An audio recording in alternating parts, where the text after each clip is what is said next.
Sejam todos bem-vindos a mais um devocional no canal Encontros com Deus. Olá! Hoje a gente vai fazer um mergulho num único versículo bíblico, Lamentações 1:13. Isso aí. A ideia é usar uma reflexão que a gente recebeu para, entender melhor a força, o significado dele. Exato. O material que temos foca bastante, na intensidade desse lamento, lá no contexto da destruição de Jerusalém, e também como ele é lido hoje, pela ótica cristã. É um ponto de partida excelente. Bom, o livro de Lamentações, a gente sabe, é esse retrato muito forte da dor, da queda de Jerusalém. Pura desolação. E o versículo 13 é pesado. Desde o alto enviou fogo aos meus ossos, o qual os dominou, estendeu uma rede aos meus pés, fez-me voltar para trás, fez-me assolada e desolada o dia todo. É uma imagem, devastadora. Como é que a gente começa a entender essa linguagem toda? Realmente a linguagem é muito, muito forte. Essa análise que a gente está usando, ela destaca bem as palavras no hebraico. Mimaron shalach esh, beatzmotai, que é do alto enviou fogo aos meus ossos. Esse esh, que é o fogo, não dá para entender literalmente, né? Claro. É um símbolo. Simboliza um juízo divino que, consome por dentro, que vai até o fundo, até os atzimotai, os ossos. É uma dor visceral mesmo. Entendi. Quer dizer, o fogo como uma metáfora para esse sofrimento que vem de Deus, na visão de quem está lamentando, e que afeta a própria estrutura da pessoa, os ossos. Exatamente. E tem mais. A rede. O que essa imagem da rede adiciona? Ótima pergunta. O texto fala de uma rechet, uma rede que foi estendida aos pés. Isso traz muito forte a sensação de captura, sabe? De impotência total. Dos próprios erros, como o livro sugere em outras passagens. Faz sentido. E ainda tem a frase Reshivane Ashur, que fez-me voltar para trás. Isso aí reforça muito a ideia de derrota, de humilhação profunda. A linguagem toda constrói essa cena de cerco, de um sofrimento que parece não ter escapatória. É uma descrição muito, muito gráfica do desespero. E olha, a reflexão que a gente está analisando, ela faz uma ponte teológica bem importante a partir daqui, não é? Isso. É aí que entra a interpretação cristã que o material traz.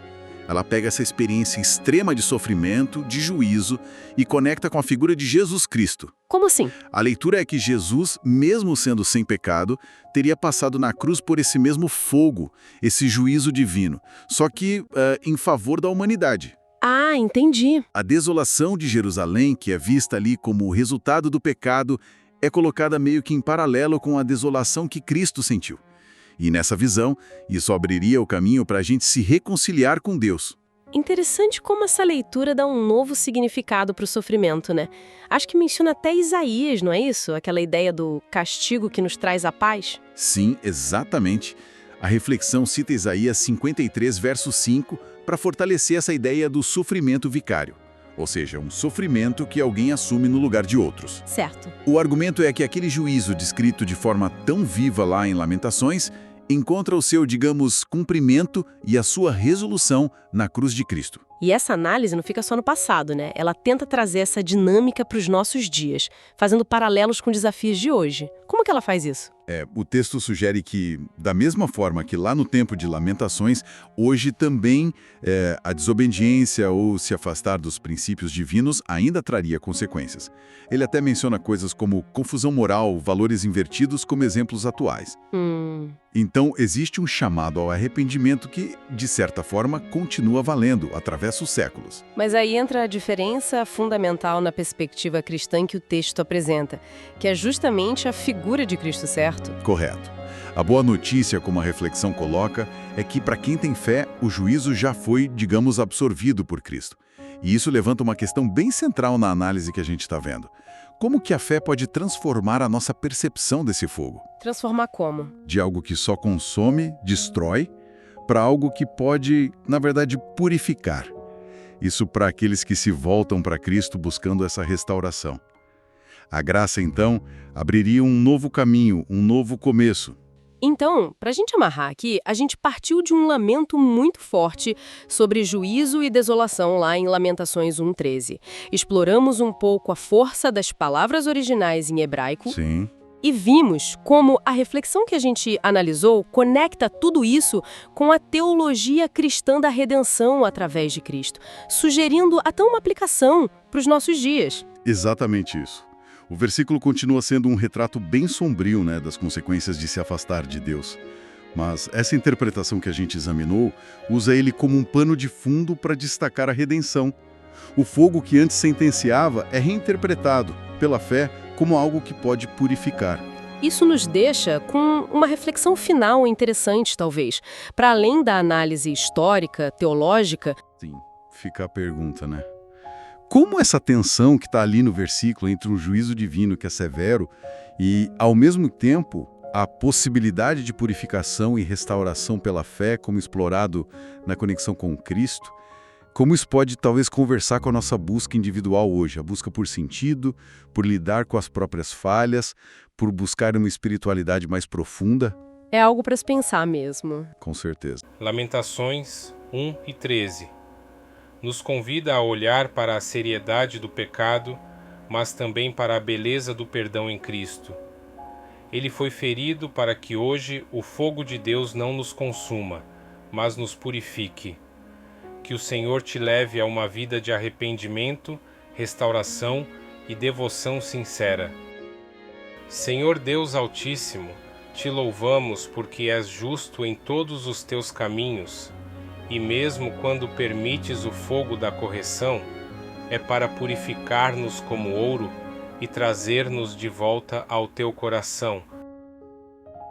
Pai, como o profeta lamentou sobre Jerusalém, nós também reconhecemos que muitas vezes andamos longe, armados de vaidade, presos em nossas redes de pecado, voltando para trás quando deveríamos avançar contigo. Mas te agradecemos porque o teu Filho, Jesus Cristo, assumiu sobre si o fogo do teu juízo. Foi ferido em seus ossos mais profundos, para que nós fôssemos libertos da condenação. Senhor, não somos dignos, mas nos achegamos confiando no sangue do Cordeiro e rogamos, purifica-nos. Que o fogo da tua presença não nos destrua, mas nos santifique, consuma o ego e nos renove por dentro. Estende tua mão sobre os que estão assolados, desolados pelos pecados, pelos traumas, pela culpa, e restaura, ó Deus, aquilo que foi quebrado. Como Jerusalém foi chamada a se levantar, também nos chama hoje a viver em arrependimento e fé viva. Jesus, nosso Salvador, Tu és a única esperança, Tu és a ponte entre o juízo e a misericórdia. Tu és o templo verdadeiro onde habita a Tua glória. Faz-nos viver em temor, mas também em profunda gratidão, porque o castigo que nos traz a paz estava sobre Ti. Em nome de Yeshua HaMashiach, nosso Messias, oramos com reverência e esperança. Amém. Obrigado por se juntar a nós em mais um devocional do canal Encontros com Deus. Que a mensagem de hoje inspire sua fé e guie seus passos ao longo do dia. Não se esqueça de se inscrever no canal, curtir, compartilhar e deixar seus comentários. Sua participação é muito importante para nós. Nos encontramos novamente no próximo devocional. Que Deus abençoe ricamente o seu dia.